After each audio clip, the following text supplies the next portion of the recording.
आज से हम शुरू करने वाले हैं एक नया सब्जेक्ट जिसका नाम है MS एक्सेस। MS एक्सेस एक डेटाबेस मैनेजमेंट सिस्टम है जो कि माइक्रोसॉफ्ट के द्वारा डेवलप किया गया है। ये सॉफ्टवेयर हमें हेल्प करता है एक डेटा को स्टोर करने के लिए, मैनेज करने के लिए या रिट्रीव करने के लिए।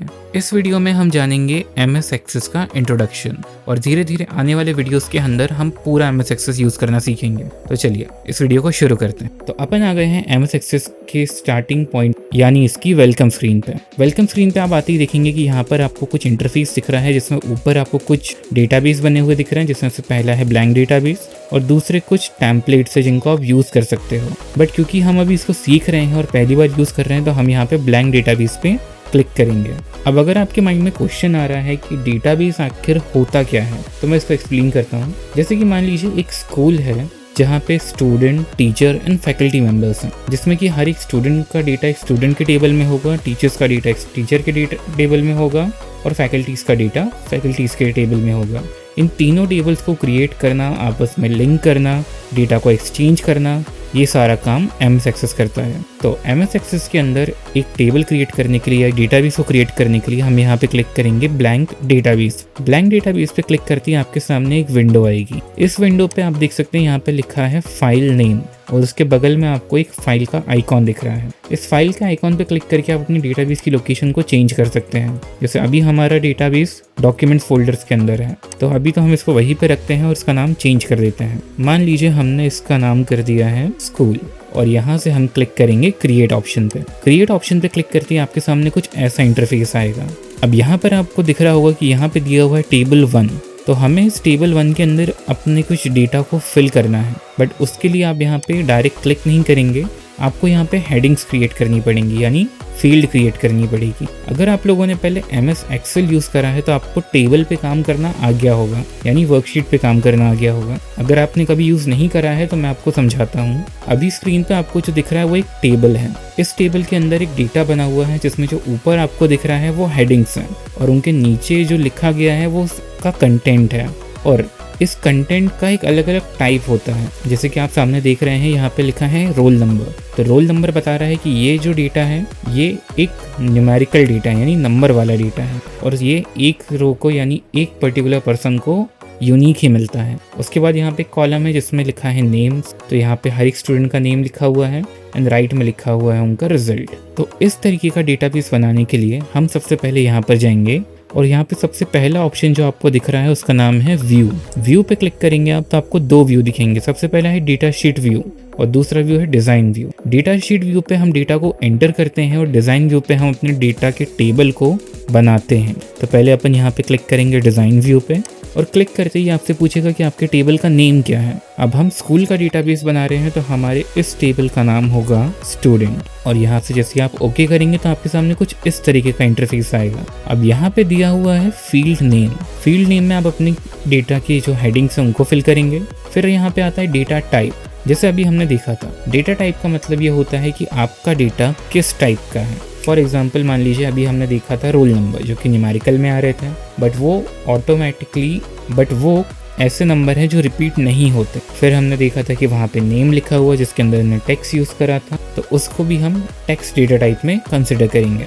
ऐसी अलग अलग डेटा टाइप है जिसको आने वाले वीडियोस में हम बिल्कुल डिटेल में पढ़ेंगे। अभी यहाँ पे पहली फील्ड का नेम मैं ले लेता हूँ रोल नंबर और यहाँ पे इस ऑटो नंबर को हम सिलेक्ट रखेंगे।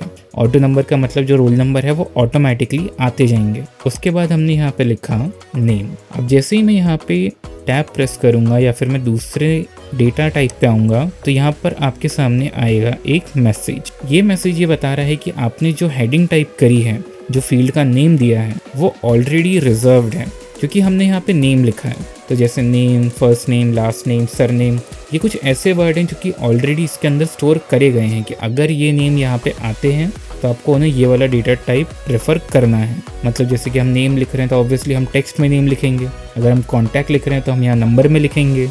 तो अभी हम यहाँ पे ओके कर देंगे तो आप देखेंगे यहाँ पे ऑटोमेटिकली शॉर्ट टेक्स्ट लिखा आ गया है। अगर मान लीजिए आपको ये नहीं चाहिए तो आप बगल में दिए गए इस बटन पे क्लिक करेंगे और जो भी डेटा टाइप आपको चाहिए होगी यहाँ से आप सिलेक्ट कर सकते हैं। अभी हम यहाँ पे शॉर्ट टेक्स्ट ही रखेंगे और दूसरे में चल के यहाँ पर अपन ने दे दिया कॉन्टैक्ट। जैसे हम टैब दबाएंगे तो अभी यहाँ पर आ रहा है शॉर्ट टेक्स्ट, बट कॉन्टैक्ट में तो हम टेक्स्ट नहीं लिखते, तो हम यहाँ पे क्या करेंगे, इस पर क्लिक करेंगे और यहाँ पे टाइप करेंगे लार्ज नंबर। लार्ज नंबर इसलिए क्योंकि कॉन्टैक्ट 10 नंबर्स का होता है, तो यहाँ पे हमने दे दिया लार्ज नंबर। अब हम यहाँ पे चलते हैं दूसरे वैल्यू में और यहाँ पे मान लीजिए हमने लिख दिया रिजल्ट और यहाँ पे क्लिक कर दिया। अब रिजल्ट पे पास या फेल हमें चाहिए, उसके लिए हमें यहाँ पे कुछ और चीज़ें करनी पड़ेंगी, बट अभी उनको मैं स्किप कर रहा हूँ क्योंकि ये फर्स्ट इंट्रोडक्शन है। तो आप इसमें सिर्फ एक टेबल को बनाना सीखेंगे। आने वाले वीडियोस में आपको सिखाऊंगा कि हर एक डेटा टाइप का मतलब क्या होता है। तो चलिए अभी मैं इसको शॉर्ट टेक्स्ट में ही रखता हूँ। इतना करने के बाद आपको कीबोर्ड से प्रेस करना है Ctrl+S, जिससे कि डेटा सेव हो जाएगा।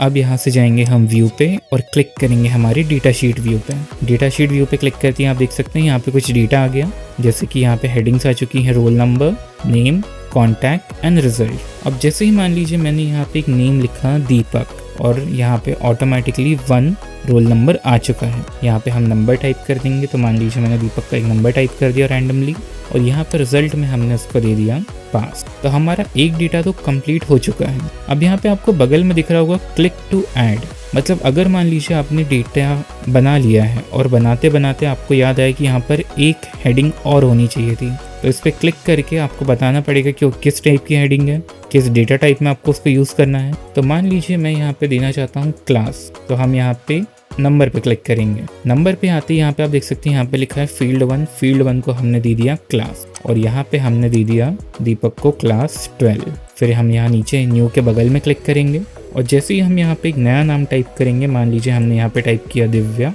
तो यहाँ पे ऑटोमेटिकली 2 क्रिएट हो गया। यहाँ पे हम टाइप कर देते हैं दिव्या का नंबर और यहाँ पे हमने उसको रिजल्ट दे दिया फेल और यहाँ पे दे दी हमने उसकी क्लास 12। तो इस तरह से एक डेटा यहाँ पे क्रिएट होता है। अब Ctrl+S प्रेस करेंगे तो ये डेटा सेव हो जाएगा। सेव होने के बाद आपको ये अपनी डॉक्यूमेंट फोल्डर के अंदर मिलेगा। अगर आपको इसको दोबारा ओपन करना है तो जैसे आप MS Access को ओपन करेंगे तो आपको रिसेंट में ये दिख जाएगा। क्लिक करते ही ये ओपन हो जाएगा, बट ओपन होने के बाद ये कुछ ऐसा दिखेगा, आपका टेबल यहाँ पे नहीं दिखेगा।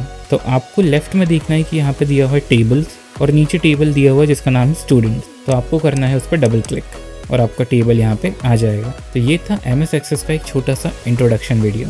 इसके बाद जो भी वीडियोस आएंगे उसमें हम इसके एक एक ऑप्शन को डिटेल में पढ़ने वाले हैं। तो अगर आपको ये वीडियो अच्छा लगा हो तो इसको लाइक करिएगा, कोई क्वेश्चन हो तो कमेंट करिएगा और आने वाली क्लासेस के लिए चैनल को सब्सक्राइब करिएगा।